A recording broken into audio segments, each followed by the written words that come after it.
Сәлеметсіңдер ме оқушылар, бүгін бізде математика сабағы 3-ші сынып 11-ші сабақ. Тақырыбы 3 таңбалы сандарды қосу және азайту алгоритмдері. Бірінші есеп, мәтінді оқы. Егер қыраттың салыстырмалы түрдегі биіктігі 200 метрден асса, жақсы айқындалған баурайы мен етегі болса, онда ол тау деп есептелінеді. Тауларды биіктігіне қарай аласа, орташа және биік деп ажыратады. Аласа таулардың биіктігі 1000 метрге дейін болады. Мысалы, Қазақстандағы аласа таулар Мұғалжар, Үлкен Бақтыбай 657 метр, Маңғыстау таулары Шыңы 556 метр. Мәтінде саған қандай сандар кездесті? Оларды кему ретімен ата. Әрбір санда неше жүздік бар? Ең алдымен мәтіндегі сандарды теріп жазайық. 200, 1000, 657, 556 сандары бар.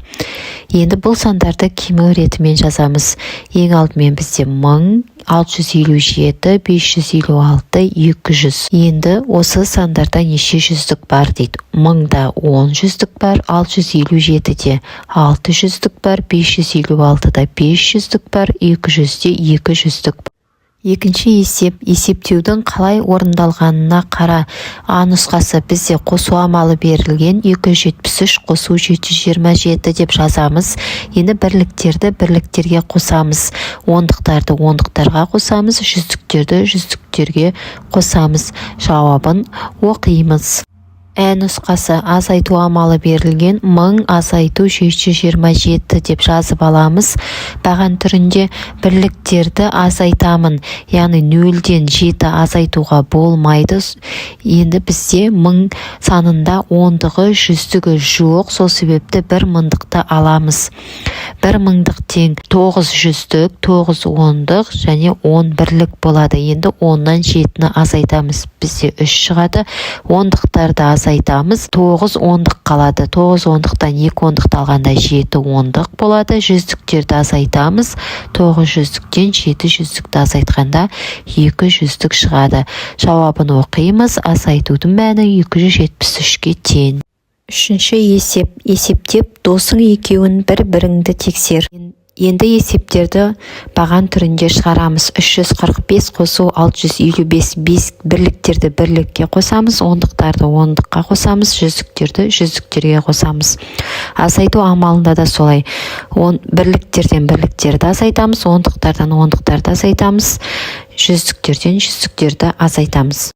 Енді шығарылған есепті тексереміз. Қосуды азайтумен тексереміз, азайтуды қосумен тексереміз. Төртінші есеп, кесте бойынша өрнектер құрып, олардың мәнін табыңдар. Бізде бірінші қосылғыш жақшан ішінде 70 қосу 30, екінші қосылғыш қосу 60. Тен жақшан ішін шығарып аламыз, бізде 100 шығады, қосу 60, тен 160 шығады. Қосындың мәні бізде 160 болды. Келесі бізде бірінші қосылғыш 200 қосу 200 жақшан ішінде, екінші қосылғыш жақшан ішінде 360 азайту 80. Бірінші қосылғышты шығарып аламыз, бізде 400 шығады, екінші қосылғыш бізде 280 қосады. 400-ге 280-ді қосқанда 680 шығады, сонда қосындың мәні 680. Бірінші қосылғыш жақшан ішінде 192 азайту 6, екінші қосылғыш 250. Шығарып аламыз. Ең алдымен жақшан ішін 192-ден 6-ны азайтқанда 186 қосу 250 тең, қосындың мәні бізде 436 шығады. Бесінші есеп. Ғалымдар Балқаш көлінің түбін зерттеді. Бірінші күні олар көлдің 276 метрін, ал екінші күні одан 185 метр артық зерттеді. Олар 2 күнде көлдің қанша метрін зерттеді? Қысқаша шартын құрып аламыз. Бірінші күні 276 метрді зерттеді, екінші күні белгісіз, бірақ 185 метр артық зерттеді. 2 күнде барлығы неше метр зерттеді? Шешуі. Ең алдымен жақшан ішіне 276 мен 185-ті қосып аламыз. Жақшан сыртында қосу 276 тең 461 шығады. Ол екінші күннің метрі. Қосу 276 тең 737. Жауабы олар 2 күнде көлдің 737 метрін зерттеді. Алтыншы есеп қай сан қалдырылған? Енді бізде қай санға 5-ті көбейткенде 20 шығады деп тұр. Ол үшін 20-ны 5-ке бөлеміз. Бізде 4 шығады, яғни 4-ке 5-ті көбейткенде 20. 15-ті 5-ке бөлсек 3. 3-ке 5-ті көбейткенде 15. 8-ге 5-ті көбейткенде 40. 35-ті 5-ке бөлгенде 7 шығады, яғни 7-ге 5-ті көбейтсек 35 шығады.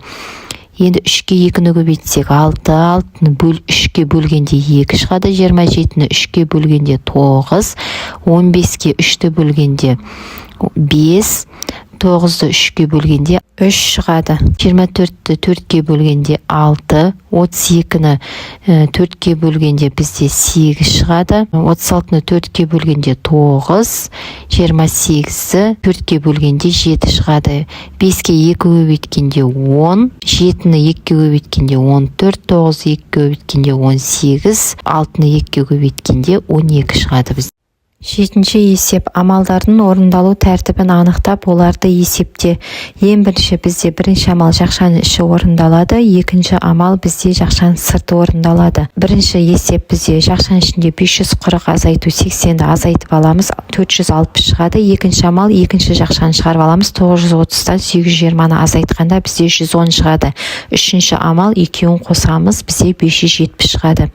Келесі есепте солай бірінші жақшаның ішін шығарамыз, 1000 шығады. Екінші жақшаның ішінде бізде 500 шығады. Үшінші амал 1000-нан 500 азайтамыз, 500 шығады. Келесі есепте бізде жақшаның іші орындалады. 860-тан 660-ты азайтқанда бізде 200 шығады. Одан кейін орындалу реті бойынша шығарамыз. Бірінші бізде 320-ға 200-ді қосамыз, оған 120-ны қосамыз, 640 шығады. Келесі есепте де солай бірінші жақшаның іші, одан кейін бірінші амал қандай келсе соны орындаймыз. Бізде жақшаның ішінде 100 шығады, 1000-нан 100-ді азайтамыз, оған 30-ды қосамыз, 930 шығады.